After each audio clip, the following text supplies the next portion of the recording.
This trophy's completely fake. This is my little brother's trophy. Oh man, why the hell did I go through all that trouble? And I look like a complete ass. Alright, well, fuck this. Alright, the real reason I'm here is because I'm doing an Indiana Jones 4 review, if you've read the title. And despite all my other nonsense, just forget that. Alright, about 2 weeks ago I saw Indiana Jones and the Kingdom of the Crystal Skull, and I'm going to review the movie today. Alright, just be warned that also this review will contain spoilers, so if you've not seen the movie, you might not want to watch this review yet.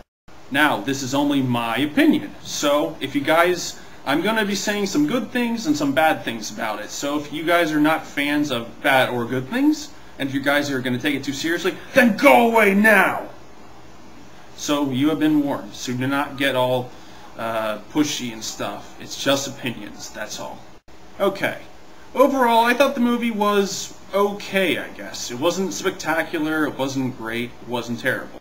But the thing that I was really happy about was I got to see Harrison Ford reprise the role of Indiana Jones again, and I thought that he did pretty well. He was probably the greatest part of the movie right there. But, you know, that's pretty much how it is with all his movies. He's just so great at playing that character. It was just great seeing him, even if he was about 20 years older. There were definitely a lot of unexpected things in this movie as well. Well, at least according to me anyways. Like with the kingdom and with the Crystal Skull being in it all, I wasn't imagining what it was. I did not think the Crystal Skull, I thought the Crystal Skull was not going to turn out to be what it was in the movie. Also, with Marion Ravenwood just randomly appearing back, she was Indy's love interest in Raiders of the Lost Ark, the first Indiana Jones movie. So those were two unexpected things, I guess. Alright, well, anyways, I'm going to do my little reviews on all the characters pretty much in the movie. All the major characters pretty much. Alright, first I'm going to be talking about Mutt Williams, played none other than by Shia LaBeouf. I don't know if I pronounced that right. He was also the main character in the Transformers movie. He was very funny in that too, by the way. Okay, first off, I think that Shia LaBeouf sucks as playing a tough guy. He tries to play this tough guy in a few scenes, and he just fails miserably at it. He cannot be a tough guy to save his act. Also, Shia LaBeouf is pretty much a pussy in the movie. He gets his ass kicked by, like, girls all the time. I'm not joking. He loses every time when he fights a girl.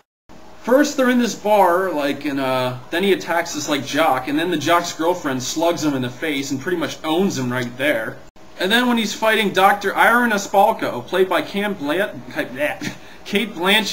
she just beats the shit out of him. Besides the sword fight, yeah, she just beats the ever-loving crap out of Shia LaBeouf in the Jeep fight scene. So yeah, Shia LaBeouf is a terrible tough guy, but I will say that in the parts where he was with Indiana Jones, like, I thought those parts were pretty good, where they were just kind of exploring around in, like, the ruins and stuff, and just the parts where they were just exploring, it was pretty cool just to see those two again. I thought they were a good pair. Those parts of the movies, those were pretty good, when they were just kind of, like, exploring and stuff. Kind of gave me, like, kind of reminded me of, like, Indiana Jones, like, that's what makes the movie so cool, is they're just kind of exploring for things and stuff.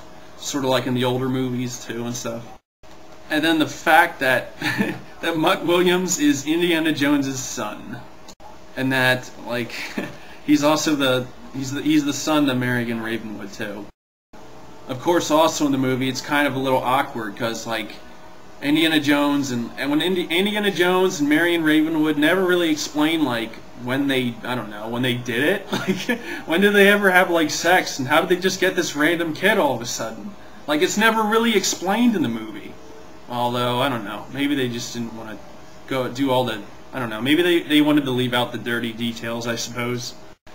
Yeah. So Shia LaBeouf sucks as a tough guy. He gets his ass kicked by girls, unless, of course, oh, and then the other thing he does, too, is he has this ability to summon monkeys, too. Like, the one Jeep scene, like, he gets stuck in these vines, and then these monkeys all of a sudden start following him around. And then, like, you know, these high-speeding Jeeps are going by, and then, like, Shia LaBeouf becomes Tarzan or something. He swings over to the Jeep, and he just catches up within, like, 2 minutes. It's a Jeep. It's like a Jeep scene. It's like they're going fast and stuff. They're by cliffs. Shia LaBeouf catches up within, like, 1 or 2 minutes. And then also the freaking monkeys follow him. And that's the only way that he beats up Irina Spalko. with monkeys. He cannot take on any girls alone. He's a freaking pussy. He needs monkeys to help him win battles against females. You're pathetic. Alright, the next character I'm going to talk about is Marion Ravenwood. Alright, she's from the first Indiana Jones movie, Raiders of the Lost Ark. She's Indiana Jones' main love interest. Now, after all these years, she just magically comes back, gets involved with Indy again for no reason whatever. The point of her, you know, she didn't really do anything in the movie. She didn't really fight anybody. All she just kind of does is she bitches and whines. A lot like she did in Raiders of the Lost Ark, too, I guess.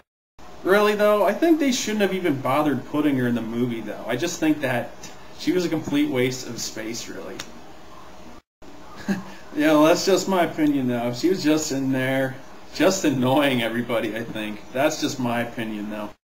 Alright, next I'm going to move on to Dr. Irina Spalko, played none other than by Cate Blanchett. Well, I think she looks like one of the Beatles, except she's female. That's one of my impressions. Overall, though, I think she was an okay villain, I guess. Like, all the villains in the Indiana Jones movies weren't, like, spectacular. They were just kind of, like, okay and stuff, I guess. But, yeah, she was an alright villain, I guess. I love the part at the beginning where Indiana Jones swings into her Jeep and then just bum rushes her out of the Jeep. Indiana Jones just pwned the shit out of her. But apparently, Indiana Jones' son gets his ass kicked by her in one of the later Jeep fights, as I said earlier. So yeah, she was an alright villain, I guess. I think that Indiana Jones should have fought her, and I think Indiana Jones should have had a final showdown with her. In the final scene, they're eventually all in, like, the chamber tomb and stuff. They have all 12 of those, like, alien things there. And then they put the crystal skull on the one that's missing its head and stuff. And then it starts to feed information to her. And then she just kind of dies and explodes.